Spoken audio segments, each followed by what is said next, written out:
ময়মনসিংহের গফরগাঁও উপজেলার যশোরা ইউনিয়নে অবস্থিত খোদাবক্সপুর কমিউনিটি ক্লিনিক দীর্ঘদিন ধরে একটি জরাজীর্ণ ও ঝুঁকিপূর্ণ ভবনে স্বাস্থ্য সেবা প্রদান করে আসছে। এতে ব্যাহত হচ্ছে সেবাদান কার্যক্রম এবং আতঙ্কের মধ্যে থাকতে হচ্ছে রোগী ও স্বাস্থ্যকর্মীদের। ক্লিনিকটি পরিদর্শন করেন গফরগাঁও উপজেলা বিএনপির নেতা ও ৫ নম্বর যশোরা ইউনিয়নের সাবেক চেয়ারম্যান ফজলুর রহমান। তিনি পরিদর্শনকালে বলেন, ময়মনসিংহ ১০ গফরগাঁও পাগলা আসনে নবনির্বাচিত সংসদ সদস্য মোহাম্মদ আখতারুজ্জামান বাচ্চু এমপি মহোদয়ের নির্দেশে আমি খোদাবক্সপুর কমিউনিটি ক্লিনিক পরিদর্শন করেছি। ভবনটি অত্যন্ত ঝুঁকিপূর্ণ অবস্থায় রয়েছে। দ্রুত সংস্কার বা নতুন ভবন নির্মাণ না হলে বড় ধরনের দুর্ঘটনার আশঙ্কা রয়েছে।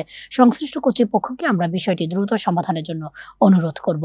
জরাজীর্ণ অবস্থায় আমরা সচক্ষে দেখে গেলাম। খোদাবক্সপুর কমিউনিটি ক্লিনিকের দায়িত্বপ্রাপ্ত কর্মকর্তা সিএইচসিপি মাসুদ আক্তার বলেন, ভবনটি অত্যন্ত ঝুঁকিপূর্ণ। আমরা জীবনের ঝুঁকি নিয়ে দায়িত্ব পালন করছি। দ্রুত সংস্কার বা নতুন ভবন নির্মাণ জরুরি। এই ভবনটি অত্যন্ত ঝুঁকিপূর্ণ। এখানে আমি জীবনের ঝুঁকি নিয়ে রোগীদের সেবা দিয়ে আসছি। রোগীরাও অত্যন্ত ঝুঁকিপূর্ণ পরিবেশে আমার কাছ থেকে সেবা নিয়ে থাকে।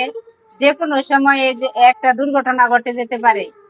তো আজকে এমপি মহোদয়ের প্রতিনিধি হিসাবে যশোরা ৫ নং ইউনিয়নের সাবেক চেয়ারম্যান জনাব মোহাম্মদ ফজলুর রহমান চেয়ারম্যান, উনি পরিদর্শনে এসেছিলেন।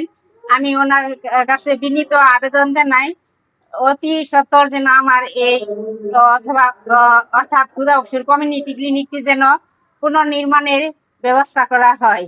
ওনার কাছে আমার, এমপি মহোদয়ের কাছে আমার আকুল আবেদন। সরেজমিনে দেখা যায় ভবনের অধিকাংশ কক্ষের ছাদের ঢালাই ধসে পড়ে রড বের হয়ে গেছে। ছাদের বিভিন্ন স্থানে বড় ফাটল দেখা দিয়েছে এবং প্লাস্টার খসে পড়েছে। ক্লিনিকের কক্ষটিও নাজুক অবস্থায় রয়েছে। স্থানীয়দের আশঙ্কা, যে কোনো সময় বড় ধরনের দুর্ঘটনা ঘটতে পারে।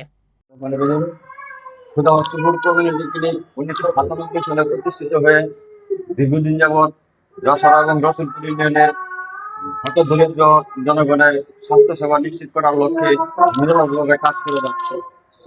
কিন্তু পত্র হাসপাতালটি অত্যন্ত নিম্নমানের প্রতিষ্ঠা হওয়ায় বিভিন্ন ওয়ালে ফাটল এবং জরাজীর্ণ অবস্থা ধারণ করেছে, যা যে কোনো মুহূর্তে ধ্বংস করার মতো অবস্থা। বর্তমান নবনির্বাচিত সরকার এবং গফরগাঁওয়ের এমপি মহোদয় সাহেবের দৃষ্টি আকর্ষণ করছি, এই স্বাস্থ্য বান্ধব এবং শিক্ষা বান্ধব সরকারের বিশেষ অনুরোধ, ওনাদের প্রতি বিশেষ অনুরোধ, অতি দ্রুত পত্র হাসপাতালটি, আশা করি প্রত্যন্ত অঞ্চলের হাসপাতালটির প্রতি সদয় দৃষ্টি বর্তমান এমপি মহোদয় সহ সরকারের ঊর্ধ্বতন কর্তৃপক্ষের দৃষ্টি আকর্ষণ করছে। আসসালামু আলাইকুম।